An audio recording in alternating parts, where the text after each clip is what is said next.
Notre ami Stephen Harper, lui, a vu la parade, il sait qu'est-ce qu'il doit faire. Ce qu'il doit faire, c'est qu'il a promis, en fin de compte, de réduire les dépenses de l'État. Lui, il veut le moins de fonctionnaires possible. Savez-vous pourquoi est-ce que les riches dorment bien? Leur Harper 1%, c'est parce qu'ils savent que l'État veille sur leur bille. L'État veille. On va dégraisser l'État, mais là, en fin de compte, où la classe moyenne en aurait le plus besoin. La classe moyenne aimerait qu'on veille ses intérêts. Non. Eux autres, les gangs évangéliques de Stephen Harper, eux autres, ils vont nous chopper combien? Ils nous promettent dans les 3 prochaines années 7,8 milliards de dollars de coupe, tout azimut, par année, sur 3 ans. Parce qu'il faut réduire le déficit. Ils vont chopper, là maintenant, c'est plus dans le muscle, là. Ils vont chopper dans les tendons, puis ils vont chopper dans les os de l'appareil fédéral. Ça va faire encore moins de fonctionnaires pour surveiller nos petits fêlés évangéliques. Et chers auditeurs, chères auditrices, c'est une immense arnaque. Pendant ce temps-là, pendant qu'on va dégraisser l'État, on va aussi offrir des baisses d'impôts aux big corporates de 6 milliards de dollars. Mais ça, c'est un credo, c'est une pensée magique, c'est un mantra.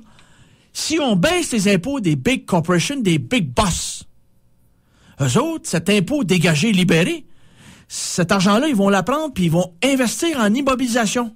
Ils vont investir en achetant des biens et services, ce qui va faire rouler l'économie et créer de l'emploi. Faire de la création de richesse. Mais ça, c'est une pensée magique. Faut savoir, chers auditeurs, que ça revient de loin. Le taux d'impulsion du big corporate, des big companies, sous Pierre-Éliott Trudeau, en 1984, avant l'arrivée au pouvoir de Brian Mulroney, était 36% l'imposition, taux d'imposition des compagnies. Mulroney va le rabaisser à 28%, de 36 à 28. Jean Chrétien va passer de 28 à 21%. Stephen Harper arrive au pouvoir, lui, il va baisser ça, l'année passée, à 16,5%. Puis en 2012, on promet que l'impôt des big corporates, des compagnies, va être à seulement 15%. Au même moment que l'État fédéral va dégraisser à 7,8 milliards par année pendant les 3 prochaines années pour atteindre son déficit, plus rapidement que prévu, on va se priver volontairement de 6 milliards de dollars de recettes fiscales avec des baisses d'impôts.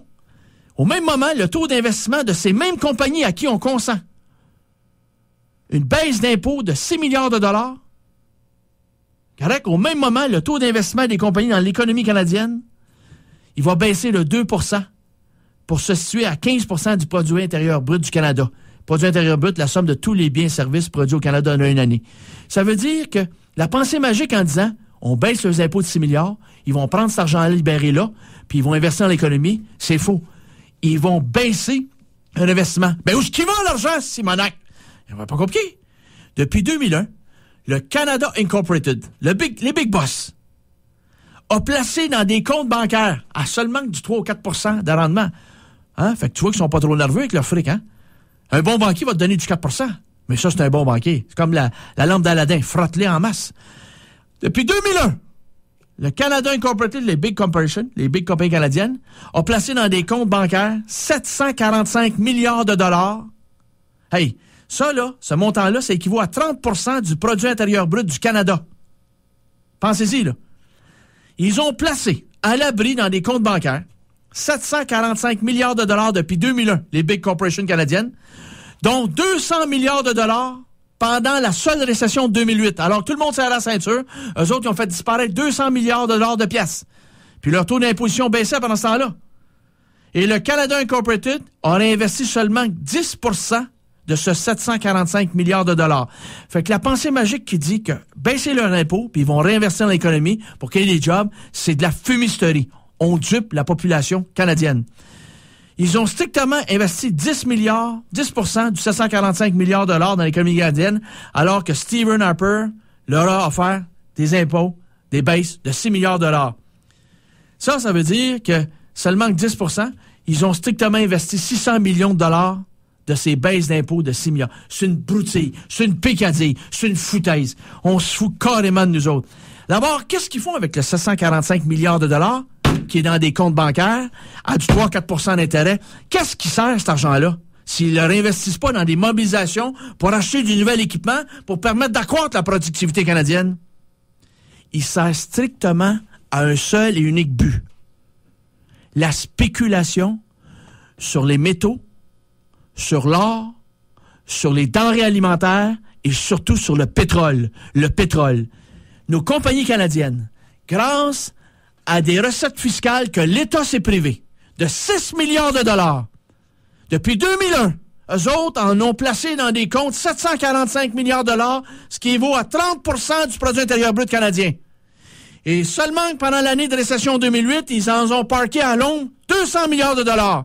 Et ce montant-là, ils ont juste investi 600 millions de dollars. That's it. Tout le reste va aller à la spéculation boursière, l'agiotage. En fin de compte, tout cela sert à gonfler artificiellement les prix, qui fait en sorte que les denrées alimentaires qui sont en train de créer une flambée de violence au Moyen-Orient, qui créent les révolutions là-bas parce que les gens n'ont plus rien pour pouvoir s'acheter de la nourriture parce que les coûts des aliments coûtent trop cher, ils mangent du sable puis ils mangent des racines. Le peuple est en crise et le peuple se révolte. Et on fait flamber aussi les prix du pétrole. On sait très bien que la prime de guerre, la prime de risque sur le pétrole équivaut exactement à 54 cents le litre. Et rajoutez à ça la marge de raffinage qu'ils se prennent, qui est passée en 2008 à 5,6 cents à 19 cents, à le quadruplé. Vous avez exactement l'arnaque totale pour la hausse à la pompe, justement, du litre d'essence, grâce à nos amis, les agioteurs, les spéculateurs. Et nous, nos compagnies commandiennes, nos présidents, PDG, présidents dégénérés, sont de mèche, sont de combine, et le gouvernement conservateur, malgré tout cela, sachant tout cela, en 2012, on va quand même leur consentir une autre baisse de leur taux d'imposition marginale. On va passer de 16,5% à 15%.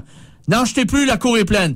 Et c'est en se privant de recettes fiscales qui fait en sorte que l'État fédéral, il va aussi couper, justement, dans le gras, 7,8 milliards, justement, de coupures dans tous les départements, dans tous les ministères, pendant 3 ans, 3 fois 7,8 milliards, pendant 3 ans, là, par année.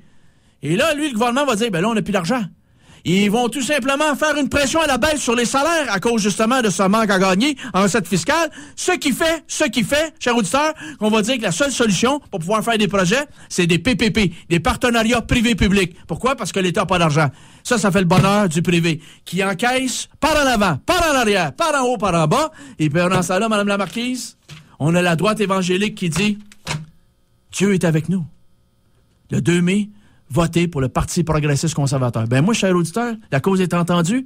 J'espère que le 2 mai, à 21h48, si la tendance du vote se maintient, que le vote qui va sortir le 2 mai sera un vote conservateur et majoritaire pour qu'une fois dans votre vie, vous voyez Stephen Harper à visière levée et que vous voyez exactement dans quel Canada on mérite tous de vivre d'ici 4 ans.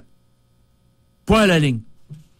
Fait que, chers auditeurs, chères auditrices, on a des fumistes, comme notre ministre Clément Gignac, qui dit que les Québécois doivent surmonter leur malaise face aux riches. Moi, mon malaise, c'est pas face aux riches. Mon malaise, c'est face, justement, à l'incurie, aux inepties et aux mensonges d'État, qui sont tout simplement véhiculés par des ministres comme Clément Gignac qui arrivent du Big Corporation, les grosses banques, et qui nous font croire qu'on a un problème ici. Et la richesse, il faut, ici au Québec, là, il dit il faut hausser le taux d'emploi de la population et investir davantage dans les nouvelles technologies. Hey! Gignac! Les compagnies, on leur donne des baisses d'impôts. Ton ami Charest, depuis 2003, a donné 5 milliards de dollars de baisse d'impôts, qui a profité strictement à l'upper 1% de la province de Québec. Cet argent-là, elle a servi pour acheter des biens de luxe. Pas fabriqués au Canada ni au Québec, mais fabriqués en Europe avec LVHM, hein? Louis Vuitton, hein? Hermès, LVHM. En tout cas, voilà, la firme de biens de luxe. Hein? On a acheté du Gucci, on a acheté du Christian Dior, hein? On a acheté, comprends-tu, des chars de luxe fabriqués à l'étranger qui créent des jobs à l'étranger. Toutes des recettes fiscales qu'on s'est privées délibérément. L'argent a sorti du pays pour aller créer des jobs, justement des jobs de luxe à l'étranger. Puis notre ami Clément Gignac, notre ministre des Finances, nous dit Les Québécois doivent surmonter leur malaise face aux riches. Ah oui? Ben moi, je vais te le dire. Si les riches dorment si bien la nuit, c'est parce qu'ils savent que leur État complice veille sur leurs billes. C'est ça, la vérité. Et c'est pas autre chose que ça, cher auditeur, cher auditrice. Il a rendu à combien de temps, moi, là? Bon, alors, calme-moi, toi, mieux que ça, hein? Alors, cher auditeur, cher auditrice, je te repose la question que j'ai posée en début d'émission. Je vais te la reposer. Démocratie ou plutocratie? Si exercer son droit de vote démocratiquement pouvait réellement changer les choses et modifier les rapports de force au pays, il y a belle lurette que les plutocrates en auraient rendu la pratique illégale. Fait que si tu as le droit de voter, puis d'exercer ton droit de vote, lundi le 2 mai, c'est parce que les boss savent que ça fera absolument aucune différence. That's it, that's all. Alors, cher auditeur, tu feras comme tu voudras. C'est toi à décider. C'est toi qui es maître de ta destinée. Moi, il y a une affaire qui me fatigue aussi, c'est la dépêche qui a paru. Gilles Duceppe, la FTQ se range derrière le bloc. Et que dit le big boss de la centrale syndicale de la FTQ? Je ne suis pas le comptable de Tony Arcusseau. Bon, anyways, bon, on va se calmer.